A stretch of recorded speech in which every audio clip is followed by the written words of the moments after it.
दोस्तों नमस्कार।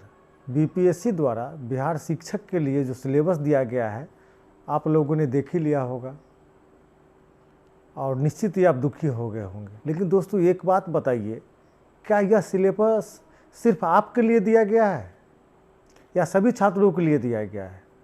जब सभी छात्रों के लिए दिया गया है तो दुखी होने की क्या ज़रूरत है? एक बात बता दे, जब सिलेबस आसान होता है, परीक्षा आसान होती है, तब कटअप बहुत ज़्यादा जाता है। जब सिलेबस टफ हो, परीक्षा कठिन हो, जब परीक्षा देते हैं तो बहुत टफ पेपर पूछा जाए, तब कटअप बहुत कम जाता है। एक बात याद रख लीजिए, अगर पेपर आसान होता तो कटअप बहुत जाता, और पेपर कठिन है या सिलेबस कठिन है तो कटअप बहुत कम जाएगा। एक बात जान लीजिए, सिलेबस इजी रहे या कठिन रहे, जितने लोगों को सेलेक्ट करना है वो इजी और कठिन से कोई अंतर नहीं, उतने लोग सेलेक्ट ही होंगे। तो फिर घबराना क्या है? आप चुपचाप तैयारी कीजिए, किसी आंदोलन, किसी बहकावे में मत जाइए, तैयारी कीजिए। हम लोग डर जाते हैं कि पेपर कठिन है, नहीं होगा। क्यों नहीं होगा? आपके लिए कठिन है तो सबके लिए ना कठिन है। चुपचाप पढ़ना शुरू कर दीजिए, किसी के बारे में कुछ मत सोचिए और तैयारी करना शुरू कर दीजिए। आज हम बात करेंगे कि तैयारी कैसे करें। एक बात आप लोग जान लीजिए कि इस बार बिहार शिक्षक की बहाली के लिए कटअप जितना कम जाएगा, इसके बाद अब कभी भी कटअप कम नहीं जाना है, कटअप ज़्यादा जाएगा। इस बार ही कटअप कम रहेगा। आप लोग खासकर महिलाएं क्वालिफाई कर जाती हैं, कुछ ज़्यादा नंबर उससे ले आती है तो निश्चित सफलता मिल जाएगी। जैसा कि आप सभी जानते हैं, महिलाओं के लिए 50% रिजर्वेशन है। महिलाओं की संख्या कम होती है, यद्यपि शिक्षक की बहाली थोड़ी सी ज़्यादा होती है, लेकिन फिर भी पुरुषों की तुलना में कम होती है और 50% सीट रिजर्व है तो उनका कटअप बहुत कम जाएगा। तो महिलाएं खासकर मन से तैयारी करें, उनका सिलेक्शन निश्चित है। आप लोग सबसे पहले तैयारी प्रारंभ कर दीजिए। तैयारी प्रारंभ करने के क्रम में सबसे पहले आप क्या कीजिए कि 6 से लेकर 10th तक आप बिहार सरकार द्वारा जो अपने स्कूल में किताब प्रीफर की जाती है या चलाई जाती है, उस किताब को पढ़िए, एक एक लाइन पढ़िए, वहाँ से सवाल रहेगा 6 से लेकर 10th तक। उसके अलावा आप एक काम और कर सकते हैं कि भारत का स्वतंत्रता संग्राम और भारत का भूगोल, आईए में जो ज्योग्राफी और मॉडर्न हिस्ट्री की किताब है उससे अध्ययन कर सकते हैं, काफ़ी फ़ायदा मिलेगा। प्राइमरी टीचर वाले के लिए जो मैथ्स दिया गया है, मैथ्स ज़्यादा टफ नहीं रहेगा, 9th 10th लेवल का रहेगा और वही मैथ रहेगा जो आपको 1 to 5 में पढ़ाना है, उसका एडवांस लेवल रहेगा। तो कोई ज़्यादा टफ है नहीं। आराम से स्थिर मन से आप तैयारी कीजिए, निश्चित आपको सफलता मिलेगी। किसी आंदोलन, किसी परिवर्तन के चक्कर में मत रहिए कि बिहार सरकार सिलेबस बस चेंज करेगी, आंदोलन करने से परिवर्तन होगा, आंदोलन में शामिल होना चाहिए, आंदोलन में चंदा देना, ये सब एकदम गलत है, इससे दूर रहिए। क्या होगा कि आंदोलन के चक्कर में रह जाएंगे, सरकार कोई परिवर्तन करने नहीं जा रही है, कुछ माइनर अंतर रहेगा और आपकी तैयारी प्रभावित हो जाएगी, आप तैयारी नहीं कर पाएंगे, आंदोलन के चक्कर में सिलेक्शन नहीं हो पाएगा।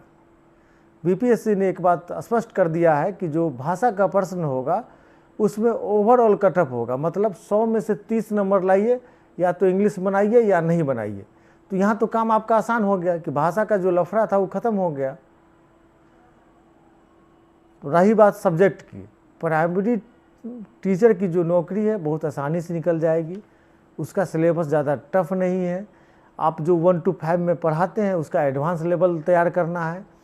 मैथ्स में किसी भी हाल में 10th के अंदर ही रखेगा, 12th लेवल का सवाल नहीं पूछेगा। उन लोगों को भी पता है कि 12th लेवल का सवाल ज़्यादा लोग नहीं बना पाएंगे। इसके अलावा एक बात जान लीजिए, जीएस का जो लेवल होगा, जनरल स्टडीज़ का, वो 12th लेवल का होगा, इसमें कोई शंका नहीं है। मैथ 12th लेवल का नहीं होगा। आपके 1 to 5 में जो टॉपिक है उसका एडवांस लेवल रहेगा, इसलिए आराम से तैयारी कीजिए, निश्चित सफलता मिल जाएगी, कहीं से कोई समस्या नहीं होने वाली है। अक्सर छात्रों को बात करते हुए देखते हैं कि सिलेबस बहुत टफ है, हमको बहुत दुख होता है। इस तरह से व्यक्ति एक दूसरे से बात करते हैं जो उसके लिए ही सिलेबस बना दिया गया हो, किसी दूसरे के लिए नहीं होगा। ऐसा नहीं है, जब टफ है तो सबके लिए टफ है ना, फिर चिंता किस बात की है। एक बात याद रख लीजिए, बहुत जल्द आपकी परीक्षा हो जाएगी। अगस्त लास्ट या सितंबर फर्स्ट वीक में आपकी परीक्षा हो जाएगी, तो आप तैयारी शुरू कर दें। जितनी तैयारी में विलम्ब करेंगे आप सफलता से उतना ही दूर होते चले जाएंगे। तो तैयारी शुरू कर दीजिए।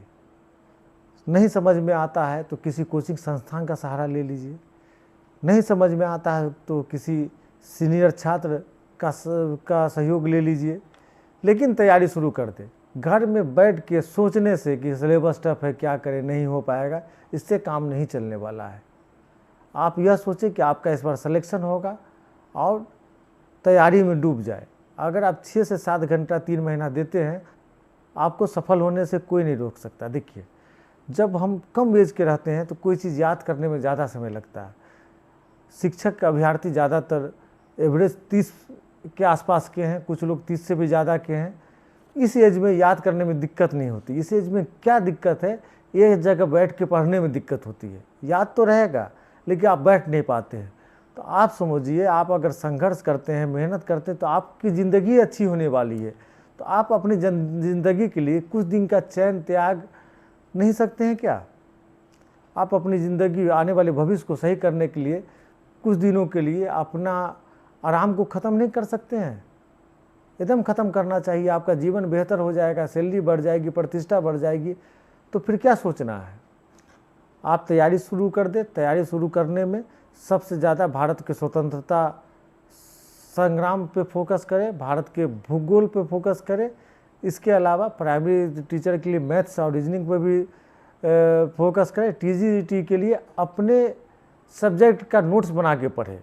बहुत बनाने में मुश्किल नहीं होगा, आधा आधा 2 दोस्तों के साथ बांट लें और नोट्स बना के पढ़ें। निश्चित ही आपको सफलता मिलेगी। आगे फिर वीडियो लेके उपस्थित होंगे। बहुत बहुत धन्यवाद।